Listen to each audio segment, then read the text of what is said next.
Hello, everyone, and welcome to our final broadcast of the Intellectual Soul Food Cafe Buffet. I am your host, Zaria Johnson, and usually we have Dr. Robinson here, but today for our final show, we're doing things a little bit differently and letting the students run it. As always, we'll be talking about an array of topics, political, social, like I said, array of topics led by the students, and I'll let the students who are going to be speaking on our panel today introduce themselves. And we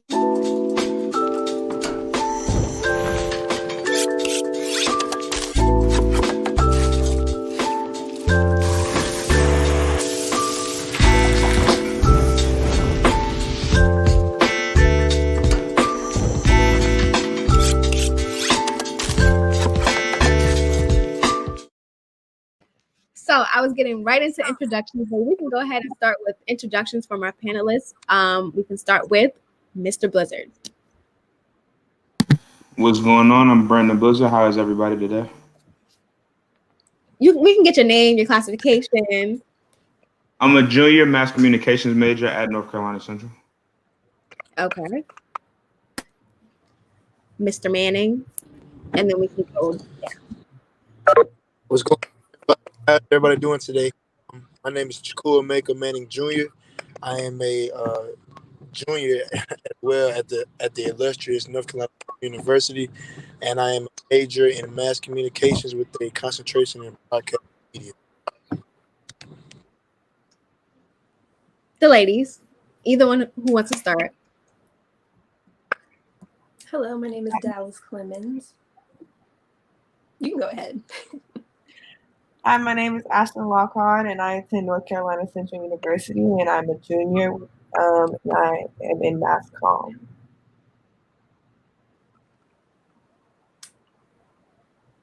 And now I'll go. Hello, my name is Dallas Clemens. I am a junior mass communications major at North Carolina Central University, and my concentration is media studies. Hello, everyone. My name is Brittany Cowan. I'm a senior mass communication major in English minor at North Carolina Central University. Okay, so thank you for everybody's introductions. Our last show, we talked about what was the results for our nation at that point. We were unaware. As of last Saturday, we now know who the president-elect is, but depending on who you talk to, there's some discrepancies based off the election. So I just want to get you guys' input on the election results. How do you feel like the election was? Polling stations, do you feel like maybe there needs to have be an investigation? What's your thoughts? As you see here, our president-elect and vice president-elect. Anybody can go ahead and start first. I think with the investigation, mostly I'm just seeing like Trump and his supporters kind of say that there's voter fraud going on. I know a lot of people were celebrating Biden's win, so we're good with the votes. We don't really want to go into much investigating because we wanted Biden to win. He had over 50% of popular votes and 290 electoral votes. So as of right now, of course, he is the president as far as we know, but they're going to be continuing to count votes later into the year. So it's possible that things might switch up. I hope not, but we'll see.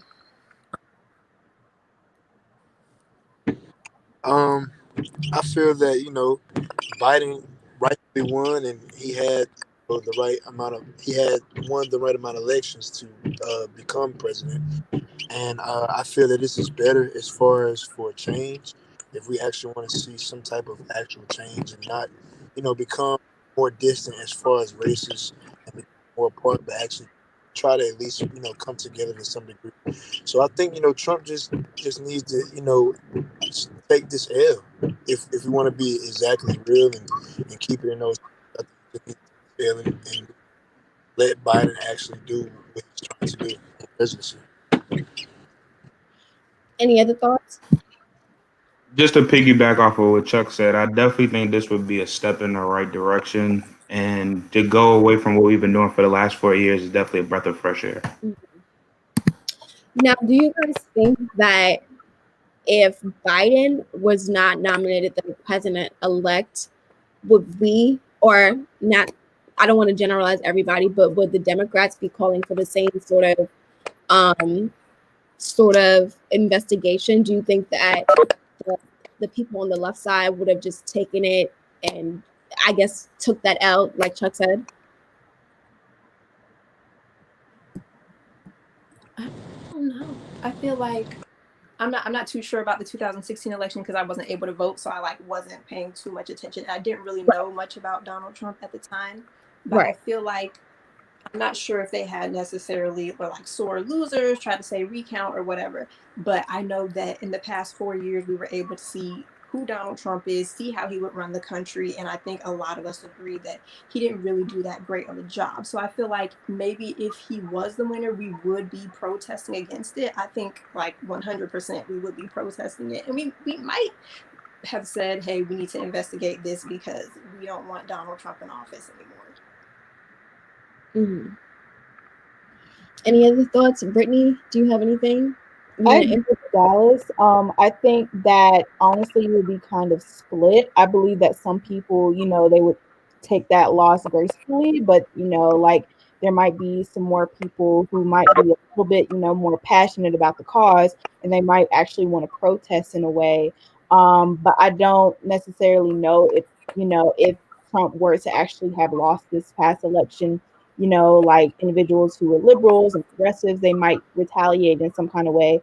But a lot of people are more so focused on what, the far right individuals will probably do in the next upcoming weeks or next upcoming months, because we don't know what they could possibly do in terms of retaliating. Right. And what's some of you guys' thoughts on maybe the speculation of ballots being sent to people who are deceased, ballots that were lost, ballots that, there's all type of conspiracy theories as to why, as far as on the right side, as to why Donald Trump did not get the amount of votes that he needed. Do you think that it's all just pure speculation, or do you feel like there is some truth behind it and there was some sort of shiesty behavior going on in Biden's favor? I don't, me personally, I don't believe that there was any shiesty or funny business as far as alluding to the Biden campaign when it came to the mail-in ballots. That's more so of a Democratic strategy as far as when it comes to voting. Democrats are more known to more so to have mail-in ballots as opposed to Republicans who more so want people to go out and actually go to these ballots and vote in person. So I don't to the polls. But I don't think that it was any funny business. I just think that it's more so Trump using one of his scare tactics, as I call it, to try to persuade people that Biden was doing those things as far as to generate more votes for him. Okay. We have a comment from Key, and it says, when Hillary ran, they wanted a recount as well. Like Dallas said, I was 16, 15 when Hillary ran. So I kind of don't remember that, but I wouldn't be surprised considering that a lot of people did like Hillary. I mean, there was also a lot of people who did not, for whatever reason, but a lot of people did like Hillary and couldn't understand as to why, in some people's eyes, this man who perpetuates hate was elected. We have Miss Nettles. She said this is like the third time he ran. If he can make the votes go in his favor, why didn't he do that the first time? I'm assuming that she's talking about Biden because he has ran. I believe he ran in the 80s and then again in the 90s.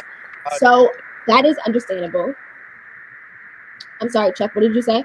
I was saying I agree with that statement that Quasia said. If he, he's ran, this is the third time running.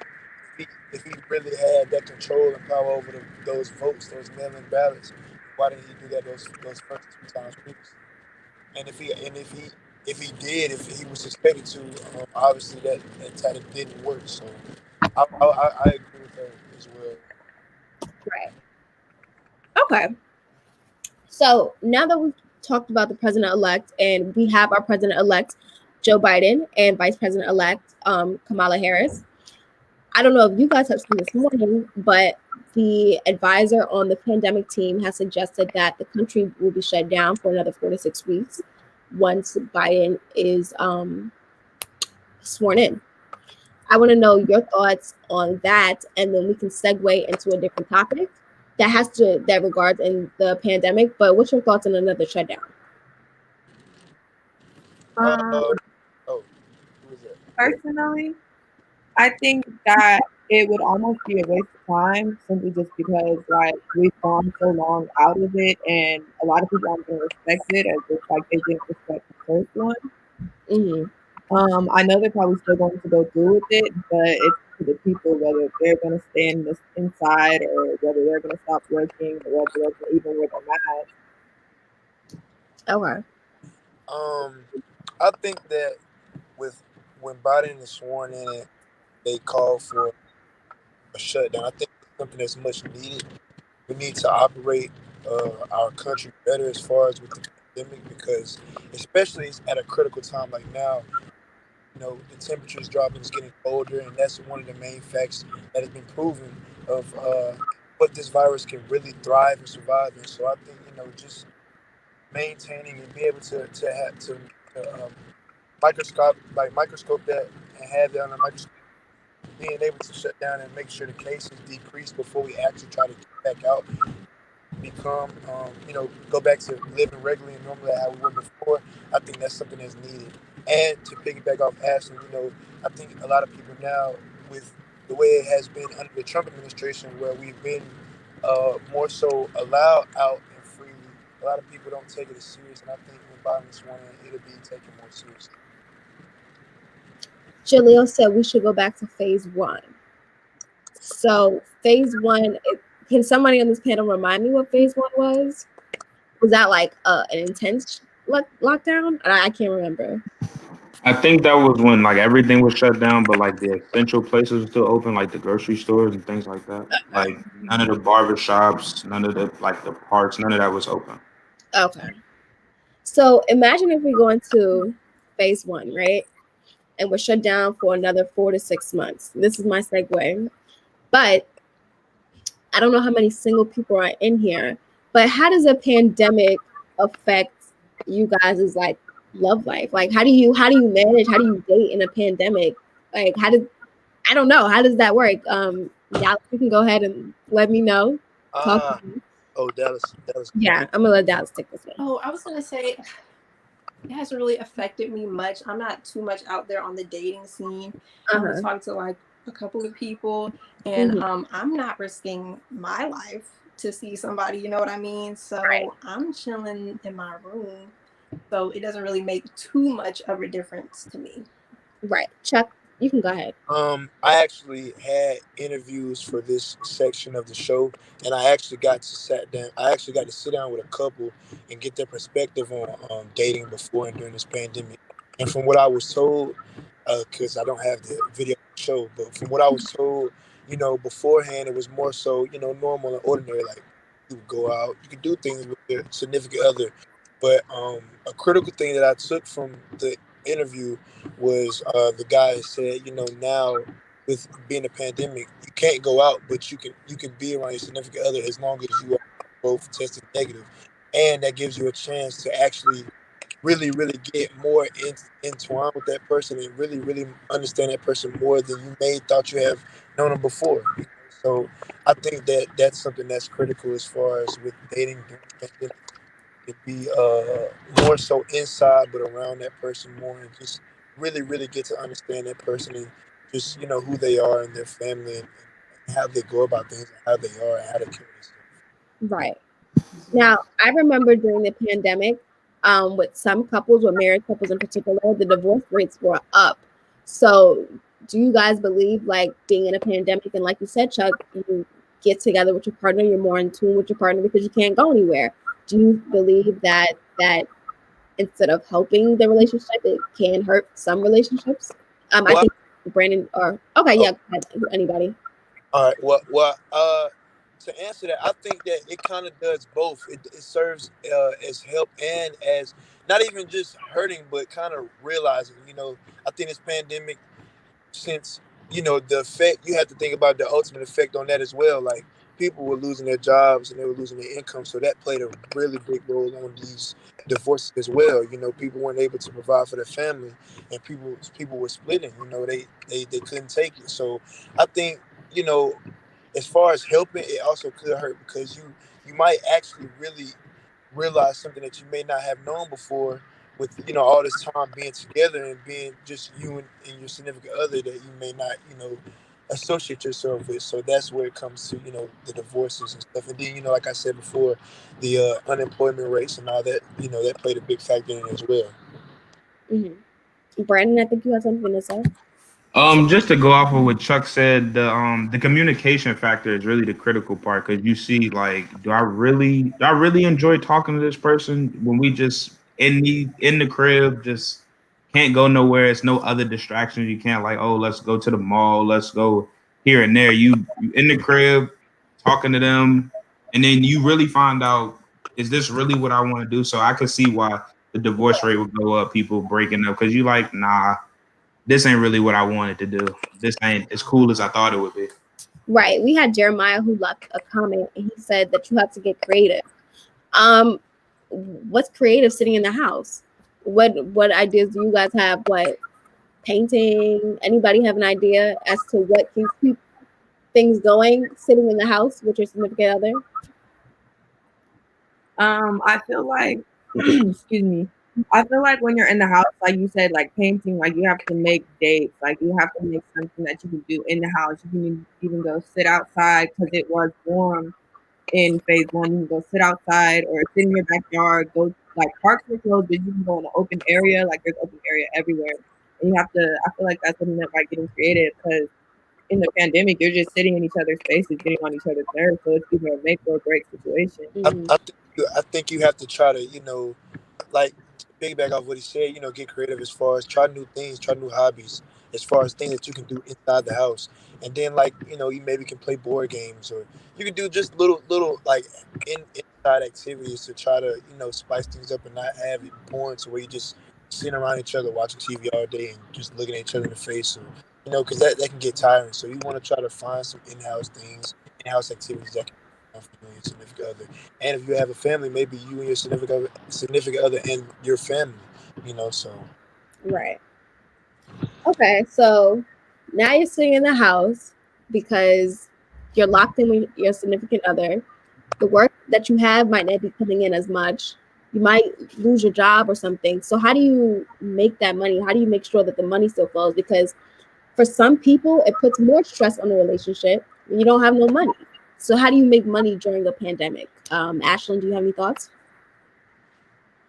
Yeah, I do. So there's many ways to make money. If you realize, like, on social media, like a lot of people have started new businesses. Like being stuck in the house is make people think, like, what can I do? Like I can't get money going out, so I have to do something in here. Like, personally for me, I have an eyelash business. And phase one was really hard, but I also had a lot of business because a lot of people were closed due to the government, but I'm home based. So I don't have to close my shop, but you have to take extra precaution, of course. But I was the only person that was open. And I'm in California, so it was crazy. Like the pandemic was like times 10 out here compared to North Carolina. So making money, it was kind of easy. So you just have to kind of get creative and start your own business and branch out and see what you can do. Like Chuck said, find a hobby and get good at it and start charging people for it. Right. Anybody have any other thoughts on how to maintain some cash flow in the pandemic?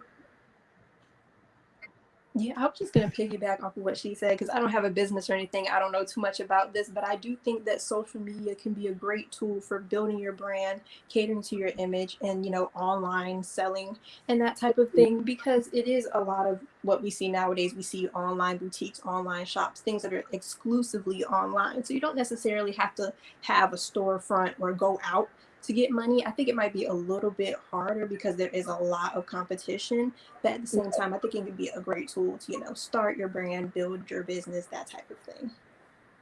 Right, for sure. Now, with having your own business in a pandemic, like you said, Ashlyn, it was easy for you. I'm very surprised because I think I'm from New York, so I think California and New York were both on the same sort of timing with a super heavy lockdown. Um, but what's some advice for like other people who don't have that same opportunity to have people in their house? Like, what should they do? Well, there's different ways to do it. I've seen people get creative as to doing nails like outside, like bringing a bowl and a chair. I did mine out of my garage because I didn't want people in my house. There's precautions like taking temperatures, making sure people wear their masks, like very strict procedure. Some people, even if you have like an Instagram and you have a brand or you have a name for yourself, you can make money off of that. A lot of people started YouTube because they didn't have another option, but they needed money. You can start YouTube. That may take time, but the pandemic, I mean, we've been in it for about 7 months. So that's a good enough time to start something. Right. You're absolutely right. And as of right now, we're going to go ahead and take our break. But when we come back, we're going to talk about colorism, more on virtual dating, and yeah, just go right into the topic. So, commercial break. There's a place to share gossip about the office party fun, and a place to share the story you tell everyone. There's a place to share a laugh about when things went wrong, and a place to share the video of you dancing to your song. There's a place to share spare change, lunch, and your time. But we could all be better at sharing how we're feeling inside. 76% of employees have struggled with at least one issue that affected their mental health. When you share, you're not alone. And we're back. So, we want to get into segueing into Chuck and Dallas talking about colorism in this dating scene. Yeah, and you guys can go right into that and talk about how that can affect people dating. I thank you, Zari. Yeah, so with colorism and dating, this was something that me and Dallas worked on. I actually had interviews for it, but like I said, once again, I apologize. The videos are not present, but I absolutely remember from the interviews that I held. From young, I interviewed older, elders, our elders, and I interviewed individuals from our age group, and what I got from those interviews was that most of the people, they do not see an issue with interracial relationships. A lot of these people have actually been in interracial relationships, and they have seen they don't have a problem. They say that you shouldn't limit yourself to a certain race. And then as far as the colorism aspect, um, a lot of my peers and a lot of elders as well I interviewed, they said that there is a colorism within the black community because it dates back to slavery. This was something that was stated multiple times, which I found shocking. That people of our age even said this, that it dates back to slavery, with the lighter African Americans being the house slaves, and the darker African Americans being the field slaves. So it kind of dates back to that, as far as with the way we date each other. As far as within our own race, we typically want to allude to the lighter aspects, or the lighter individuals in the race, because that's what's shown off, or more so, you know it's more so shown off, or publicized in the media as what's beautiful and the beauty standard, and just not really emphasizing darker skin tone women. And then along with that, there's also been said from the interviews that there's actually a stigma with dated black women. They're always seen as loud, very independent, obnoxious, but hard to love at the same time. When most of the interviews, the people said that that was not the case. So, Dallas, if you would like to speak on that. Yeah, so the catalyst for this discussion really was a video that I saw on Instagram. And it was basically a young woman going around the mall. Of course, this was before pandemic times, but she was going around the mall and she was asking Black men, most of them were darker skinned or brown skinned, whether they prefer Black or white women. And a lot of them said white women. And when they were asked to, back up their answers, they basically said Black women are ghetto, loud, and white women are easier to control or more submissive. And Chuck basically took the words out of my mouth because I was going to go a little bit into history about why there's a colorism issue, but he basically summarized it with the, slavery and all that. But I want to extend on that a little bit and say that the house slaves were products of the masters and the women that they owned. And so, of course, they had lighter skin, looser hair, more European-like features. So I think throughout time, we kind of saw that perpetuated. We saw that with the brown paper bag test, with the comb test, and that type of thing. So it was sort of perpetuated throughout history, and it continues to live on today with social media because people continue to perpetuate that, continue to put that to the forefront. So I think when it comes to interracial dating, we kind of discriminate against ourselves, and we want to see more European features in ourselves. So why not just go all the way, you know what I mean, and just get a European woman? So that picture that was shown earlier of the Black man and the white woman, that was Patrick Patterson. I didn't want to get his name wrong. So he was in some controversy because he posted that image on Instagram, and he said happy anniversary in his caption. And someone commented basically saying, you used to be with Black women, you used to be for Black women, you got a little bit of money, and now you're switching up. And he replied in a horrible way. And he basically said that, why would I want to be with a bulldog? You know what I'm saying? And he tried to kind of use Martin Luther King Jr. and say that he promoted equality and no hatred. And in that comment, he kind of spewed hatred. He was preaching no hatred, but he called Black women bulldogs. Of course, he came back and he said that, he was just talking about the wife of that specific person who made the comment, but a lot of Black women took offense to that. So I think that when it comes to colorism, I'm not sure why, but it's more so leaning towards Black women of darker skin. It and it affects them socially because, like I said, back with the brown paper bag test, basically they were like banned from going to certain places like churches, sororities, schools, and it determined their social value. And I think today we continue to see people try to determine Black women's social value based on their skin tone, or if they have European features, if they're mixed, if they have loose hair, and that type of thing. To add to that, and to just tie in what we're talking about as far as the colorism within racism and how people were feeling. I also asked the question to people that I interviewed yesterday as far as how do they feel this election affects the way we see dating as far as interracial and colorisms. And a lot of the answers that I got from that question is that people feel as though, with Trump being in office, we were more divided. So that would have caused more African Americans to want to date or to be in interracial relationships to how do you say, be safe as far as when it comes to police and everything that's going on that we see, police brutality and the killings and stuff. So you know, the answer that I got was with Trump in office, more interrelationships as far as Black people trying to date white women to be safe, and then white women trying to date African Americans to help them out, and then also with Biden being elected and actually winning, they said that this is more so you'll see a change and that we actually come together. Right. I was definitely just about to ask how would the election affect how we look at interracial couples, and do you guys feel like there's a stigma against Black men who date white women rather than Black women who date white That's men? interesting to me actually.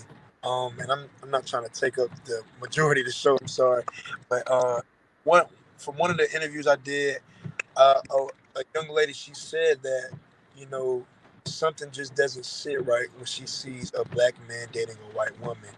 But if those roles were flipped, she doesn't have a problem with it. So if it was a Black woman dating a white man, it's no problem. And I wish I would have, I should have asked her and went in more in depth to it. But, just seeing that perspective and kind of wondering like, well, why is that? She said that when she sees a black man with a white woman, it's something about it that doesn't sit right. Mm. I think Does anybody have? to Yeah, go ahead, piggyback Dallas. off of what Chuck is saying, I think a lot of the time, especially with social media, Black men tend to state their preference and why they prefer white women. But I think a lot of the time they actually insult Black women to state their preference. They try to pass off insults as, oh, that's just what I prefer. So I think I personally don't see it as much with Black women when they justify or are dating a white man. So I think that might be why it doesn't sit right with some people, because a lot of the time we see Black women getting torn down to lift white women up and then pass it off as a preference. Mm-hmm. Again, the question that somebody had in the comments is, what is blackfishing? Does anybody want to explain that? If anybody knows the definition. As far as I know, blackfishing is basically women or people who are not Black getting excessive tanning or maybe trying to change their hair texture and trying to pass themselves off as Black. And I think it kind of plays into appropriation because sometimes they can benefit economically off of that. And this girl that is on the screen right now is actually the person that came to my mind, because I was watching a talk show and they were talking about how, I think that's the right girl. They were talking about how this young woman was posted on a page dedicated to Black women, but it turns out she wasn't Black, but she also did not clarify that she wasn't Black. And they did before and after pictures of what she looked like long before Instagram and what she showed herself as on Instagram. Some people say, it's just self-expression or, enhancing your beauty, but I think at the same time, it kind of plays into the lines of appropriation, where you're not clarifying, I'm not Black, or where you're tanning a little bit too dark, or when you benefit economically, when Black women can't even benefit, themselves, you know what I mean? So I think that's kind of how I look at it. No, I think that you gave a very good definition, to be honest. Like the article said, I thought Rita Ora was Black. I was very surprised to find out that she was not Black. I don't know about anybody else, but it came as a complete shock to me because she shows that like Black culture and stuff like that. And I don't know, maybe I was the only one who thought that, but it was very surprising to me. I think, this term blackfishing, I think it alludes to something that I talked to my dad. That was like the first person I interviewed. Well, just going back to people I interviewed, but I think it alludes to just the strength of the Black woman. Like just everything that a Black woman has to go through. Women are already in this society, and especially in America, are already categorized as secondary. Because it kind of alludes to something I said on a podcast we were talking about masculinity. Masculinity is termed as leading, while femininity is termed as following. So, with women already being categorized as secondary, and then on top of that, you're Black and you're African American, and how we're treated. We're treated less than human. We're treated as animals. You have to take that into account. So with being a woman and then being an African American woman at that, it shows out of strength. And I think with this blackfishing term, it shows how people that are not, women that are not Black, they see the strength and they see what Black women go through on a daily, and they actually, it speaks on the forefront, and it speaks on how they, these women, they want to, amplify, they want to show that, and they do that with the way they change their hair and their dialect, the way they talk, certain things. Is I think like I said, it goes back to the strength of the Black woman. So. Mm-hmm. Does anybody have any other thoughts? Brittany, Ashley? I agree with that. I think. Yeah, no, go ahead, Dallas. Hello? I was gonna say that I agree with Chuck. I think Black people and culture kind of set a lot of trends, and people tend to follow them, and that goes back into appropriation, of course. And there was a quote that I read somewhere that said, they want to look like us, they want to be like us, but they don't want our struggle. So I think he's right about, Black women being the standard basically, and they want to look like us, but they don't want to sympathize with our struggle. Right. Yeah, because just like what they said is like just like Dallas said, they want to profit off looking like us, being like us, because when the black woman is lifted up, it gets echoed and they see how much appreciation that the black woman gets when people do congratulate them and put them at the forefront and raise them up. So of course they would want to be like something like that, like you just said, us being the standard and setting trends in certain things. Sometimes I honestly take offense to it, especially with like nowadays what people post on social media. Like I feel like blackfish is like what they see us as, like loud, ghetto, like what they see black women as. So I don't think it's so much of like a good thing. It's not, but it's like they change their voice, they're loud. Some people even use like words that they shouldn't use. They'll change their hair up. I think it's just what they portray us as. So sometimes I see it as disrespectful.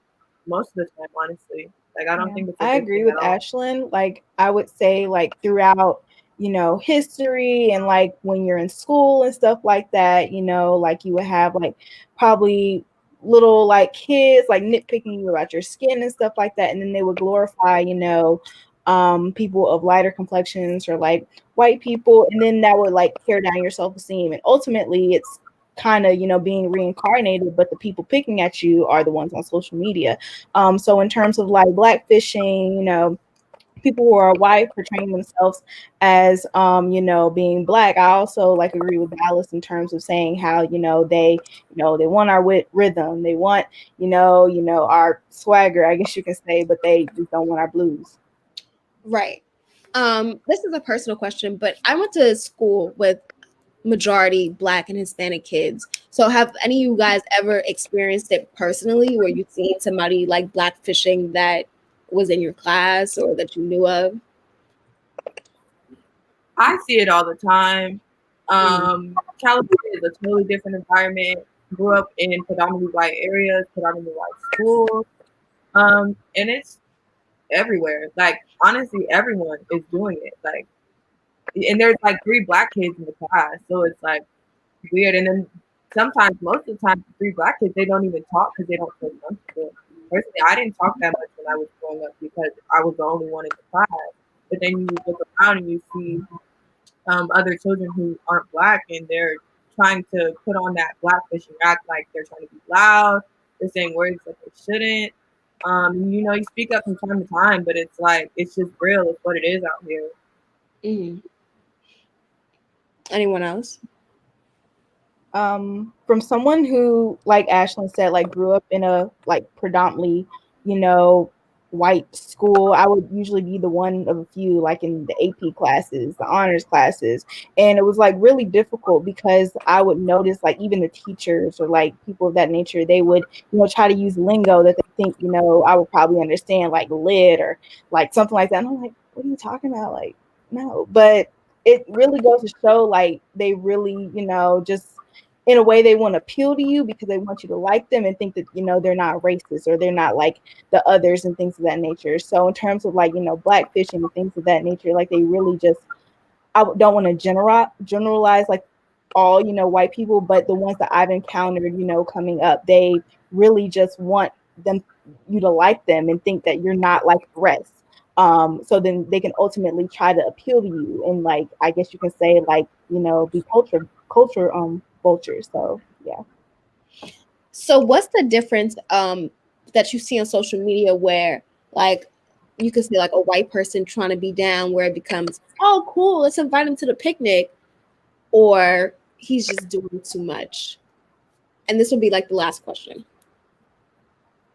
I feel like, I don't know, I feel like, how do I say this? With stereotypes, we try to like associate certain things with certain races, and I just think that perpetuates stereotypes. And I feel like it depends on the environment that you grow up in. I feel like sometimes, white people can have certain black characteristics and they're not trying to, it's just that's how they grew up. But because we associate it so closely with black people, we feel like, oh, they're trying to act black or they're trying to be black. And I feel like we've created a definition where there really shouldn't be one. I do feel like we have culture, but I think we're also limiting ourselves to what we can be or how we view ourselves and how other people view us. So I think there is a point where, yeah, they might be trying too hard, or they might be culture vultures, like Brittany said. But there's also times where that's just how they grew up, and they're not necessarily trying to be Black, because there's no really no definition of how a race should be, at least in my opinion. Yeah, just like she Yeah, said, it's all about where you're from and where you come up. So it's like you never know how their upbringing is and how they were with their friends. If they grew up around black people, went to a black school, and they had black friends, if that's how they come up, that's you are what you're around. So whatever you put in is what comes out. So if you hearing it, you're around it, they accept you, and you feed off of them. Once you get online, nobody else knows that, so they just see it as, oh yeah, he's trying to beat down. He don't really know black people for real, and then the whole time he really does, and that's just how he is because that's how he came up. Right. Chuck, and then we'll wrap it up. no, I was just piggyback off Dallas and Brandon now, but I think it deals with how someone was brought up and where they were brought up. It's the same way with black people though as well. Just the same way as a white person can have certain black people characteristics. It's the same. You can say the same about a black person. That grew up around a lot of white people. Because I've heard too much. Now when you speak properly, like you're talking to a white person. And it shouldn't really be categorized that way. It should be more so you're talking professionally, because you may talk differently when you're around your friends than when you're in front of someone that you're trying to get a job from. So I think you can kind of play that on both sides as well. Just as far as just as much as a white person could be looked at, from their upbringing and considered trying to be black. I think it can be applied almost the same way as if a black person is growing up around a lot of white people. Right. I definitely agree with everybody's statement. And I just want to say thank you guys for all being part of this panel. Thank you to all our viewers who are watching. We've had a great time here on the show today and our shows previously. And we just want to thank everybody for their support behind the scenes and their support watching. And yeah, we really hope that you enjoyed the show. And that's it for us.